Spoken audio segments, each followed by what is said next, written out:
আশা করি সবাই ভালো আছো। আজকে আমরা খুবই গুরুত্বপূর্ণ একটা বিষয় নিয়ে আলোচনা করব, আর সেটা হচ্ছে যে সোডিয়াম কার্বনেটের দ্রবণ দিয়ে শক্তিশালী কোনো অ্যাসিড যেমন সালফ্রিক অ্যাসিড অথবা হাইড্রোক্লোরিক অ্যাসিডকে টাইট্রেশন করলে তুল্যতা বিন্দুতে পৌঁছানোর জন্য উপযুক্ত নির্দেশক কী হতে পারে এই বিষয়টা নিয়ে। এই বিষয়টা বেশ কয়েকবার পরীক্ষায় আসছে, কিন্তু বাজারে প্রচলিত যে বইগুলো আছে এই বইগুলোতে যে ব্যাখ্যাগুলো আছে ব্যাখ্যাগুলো খুব একটা সন্তোষজনক না, কিংবা ব্যাখ্যাগুলো থেকে খুব একটা স্পষ্ট ধারণা আসে না। সেই বিষয়টা আমরা দেখব আজকে, প্র্যাকটিক্যালি দেখব। তো যথারীতি আমরা আজকে যে জিনিসগুলো ব্যবহার করব সেটা হচ্ছে যে এখানে দেখতে পাচ্ছ তোমরা যে হাইড্রোক্লোরিক অ্যাসিড আছে। আমি এই হাইড্রোক্লোরিক অ্যাসিডকে টাইট্রেশন করব। কী দিয়ে? হাইড্রোক্লোরিক অ্যাসিডকে আমি টাইট্রেশন করব মূলত সোডিয়াম কার্বনেটের দ্রবণ আছে 0.1 মোলার দ্রবণ। এই একটা, যেহেতু সোডিয়াম কার্বনেট 0.1 মোলার দ্রবণ, এটা একটা প্রমাণ দ্রবণ। এই দ্রবণটা দিয়ে আমরা এই সেলকে টাইট্রেশন করব। আর এই টাইট্রেশন করার জন্য আমরা যে নির্দেশকগুলো ব্যবহার করব সেটা হচ্ছে যে আমার এখানে দেখতে পাচ্ছ যে মিথাইল অরেঞ্জ আছে। এটা হচ্ছে মিথাইল অরেঞ্জ। মিথাইল অরেঞ্জ আছে, মিথাইল অরেঞ্জকে আমরা ব্যবহার করব। আর পাশাপাশি আমরা যে কাজটা করবো সেটা আমরা ফেনথিলিন নির্দেশক ব্যবহার করে আর একটা টাইট্রেশন করব। কেন করব? আসলে প্রশ্নটাই হচ্ছে এরকম যে সোডিয়াম কার্বনেটকে দিয়ে যখন সালফ্রিক অ্যাসিডকে যখন অথবা হাইড্রোক্লোরিক অ্যাসিডের মতো শক্তিশালী অ্যাসিডকে যখন টাইট্রেশন করা হয় তখন উপযুক্ত নির্দেশক কী হবে, সেটাই মূলত আজকের আমাদের মূল উদ্দেশ্য। তো যথারীতি টাইট্রেশনের জন্য যে জিনিসগুলো প্রয়োজন, এটা আমার কাছে দেখতে পাচ্ছ, এটা একটা হচ্ছে কনিক্যাল ফ্লাক্স। এই কনিক্যাল ফ্লাক্সটার মধ্যে আমরা মূলত সোডিয়াম কার্বনেট দ্রবণ নেব। যদিও এটা নিয়ম যে প্রমাণ দ্রবণটাকে সাধারণত বুলেটে নিতে হয়, তো এখানে যেহেতু সোডিয়াম কার্বনেট কাজকে ক্ষয় করে এই জন্য আমরা বুলেটে নেব না, আমরা এটা কনিক্যাল ফ্লাক্সেই নেব। আর এখানে আমার কাছে দেখতে পাচ্ছ যে একটা এটাকে বলা হচ্ছে পিপেট। এই পিপেটের সাহায্যে মূলত তরল স্থানান্তর করা যায় খুব সূক্ষ্মভাবে। এই পিপেট ফিলারটা দিয়ে মূলত পিপেটকে ফিল করা যায়। তো যে কাজটা করতে হচ্ছে পিপেট ফিলারের মাঝে এই পিপেটটাকে নেওয়া হয়, নিয়ে এরপরে এখানে আমরা যদি ধীরে ধীরে এই উপরে যে একটা আমাদের চাকা আছে এটা যদি আমরা যদি নিচের দিকে যদি আমরা ইয়ে করি তাহলে দেখো যে এখানে একটু উপরে একটা তোমার কী বলে পিস্টনটা উঠছে, এবং এভাবে নিচে কিন্তু তোমার পিপিটা কিন্তু ফিল হয়ে যাবে। এটা হচ্ছে একটা বুলেটটাতে মোটামুটি দাগাঙ্কিত আছে।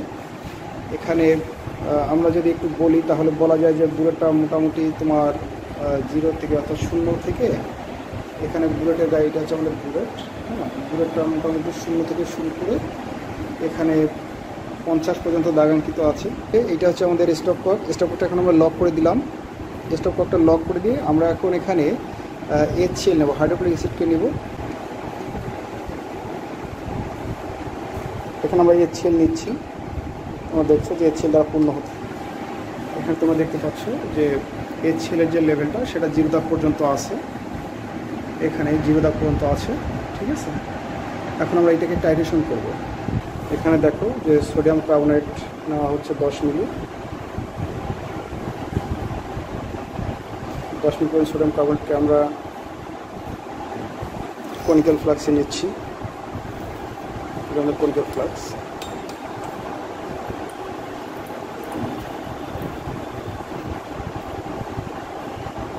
আমরা আপাতত এটা একটু বের করে নিচ্ছি, নিয়ে এখানে মুখটা বন্ধ করে দিয়ে একটু পিপেটাকে একটু চিপে ধরছি যাতে পিপেটের ভিতরে থাকা তরলটা বের হয়ে আসে।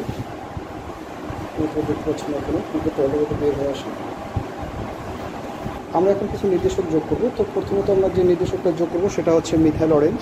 আমরা মিথাইল অরেঞ্জ নির্দেশকটাকে আগে একটু যোগ করে নিই, খুব বেশি না, জাস্ট কয়েক ফোঁটা যোগ করলেই হবে।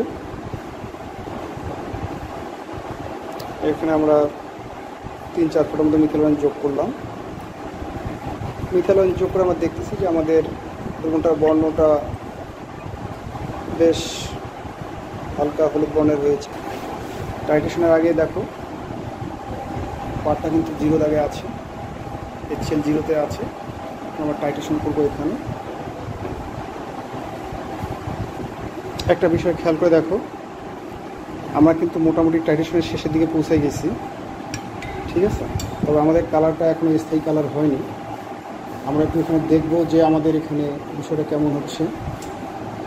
একটু দেখে যদি একটু বলি, আগে আমাদের কালারটা সয়াবিন তেলের মতো ছিল, এখন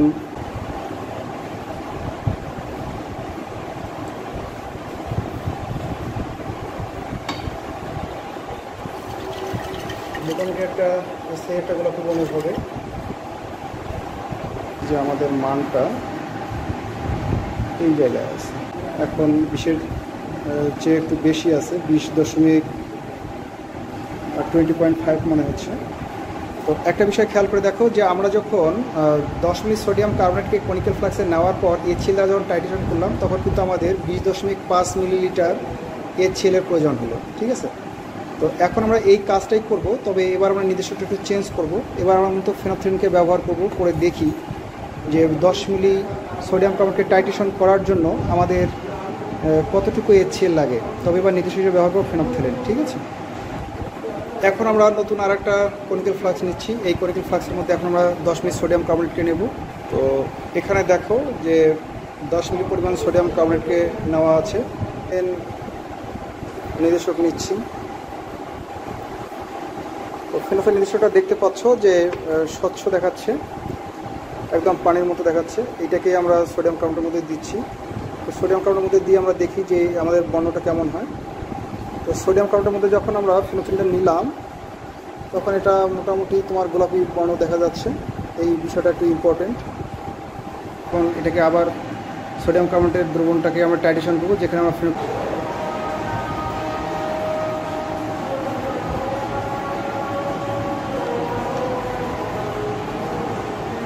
এবার দেখো মোটামুটি গোলাপি বর্ণ দূর হয়ে গেছে, পানির মতো স্বচ্ছ হয়েছে।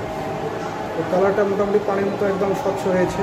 তাহলে দেখবো যে এই পার্টটা আমাদের মোটামুটি 5.5 হয়েছে, অর্থাৎ আমরা 0 থেকে শুরু করেছিলাম। আর এই বিন্দুটা একটু খেয়াল করো, এই জায়গাটা হচ্ছে আমাদের 5.5, ঠিক আছে। তাহলে যখন আমরা সোডিয়াম কার্বনেটকে ফেনোথ্রিন নির্দেশকের উপস্থিতিতে HCl দ্বারা টাইট্রেশন করলাম তখন আমাদের লাগতেছে 5.5 মিলি HCl, কিন্তু যখন আমরা এই সোডিয়াম কার্বনেট দ্রবণটাকে মিথাইল অরেঞ্জ ব্যবহার করে টাইট্রেশন করলাম তখন কিন্তু আমাদের লেগেছিল 20.5 মিলি HCl। তো এখানে আসলে কী হলো বিষয়টা আমরা একটু বুঝবার একটু চেষ্টা করি।